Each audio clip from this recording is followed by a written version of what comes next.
প্রবাসী বাংলাদেশিদের পাসপোর্ট নবায়নে সরকারকে উদ্যোগ নেওয়ার আহ্বান জানিয়েছেন জামায়াত ইসলামের আমির ও বিরোধী দলীয় নেতা ডাক্তার শফিকুর রহমান। বৃহস্পতিবার 23 এপ্রিল সামাজিক যোগাযোগ মাধ্যম ফেসবুকে নিজের ভেরিফাইড পেজে ডাক্তার শফিকুর রহমান এই আহ্বান জানান।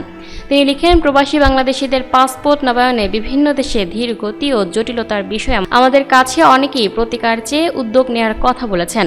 আমরা সরকারকে আহ্বান জানাবো আমাদের রেমিটেন্স যোদ্ধাদের এই অতি জরুরি বিষয়টির দিকে যেন শিগগিরই নজর দেওয়া হয় এবং সমস্যার আশু সমাধান করা হয়। জামায়াতের আমির লিখেন, প্রবাসীরা ভালো থাকলে দেশও ভালো থাকবে ইনশাআল্লাহ, আর প্রবাসীরা কষ্টে থাকলে দেশও ঝুঁকিতে পড়বে। প্রবাসী ভাই বোনদের প্রতি দোয়া, কৃতজ্ঞতা ও ভালোবাসা রইল। ডাক্তার শফিকুর রহমানের এই স্ট্যাটাসের নিচে মন্তব্যের ঘরে একজন লিখেছেন, পুরানো পাসপোর্ট দিয়ে যেন নতুন পাসপোর্ট করা যায় এমন একটা ব্যবস্থা করলে পাসপোর্টের সমস্যার সমাধান হয়ে যেত। অন্য আরেকজন লিখেছেন, আপনার কথার সাথে একমত। প্রবাসীরা আসলেই দেশের রেমিটেন্স যোদ্ধা।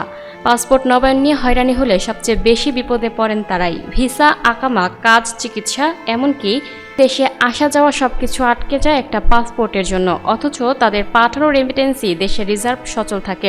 অনেক দেশে দূতাবাসে লোকবল কম, সার্ভার ডাউন, অ্যাপয়েন্টমেন্ট পেতে মাসের পর মাস লাগে। মালয়েশিয়া, সৌদি, দুবাই, ইতালি থেকে প্রায়ই এই অভিযোগ আসে।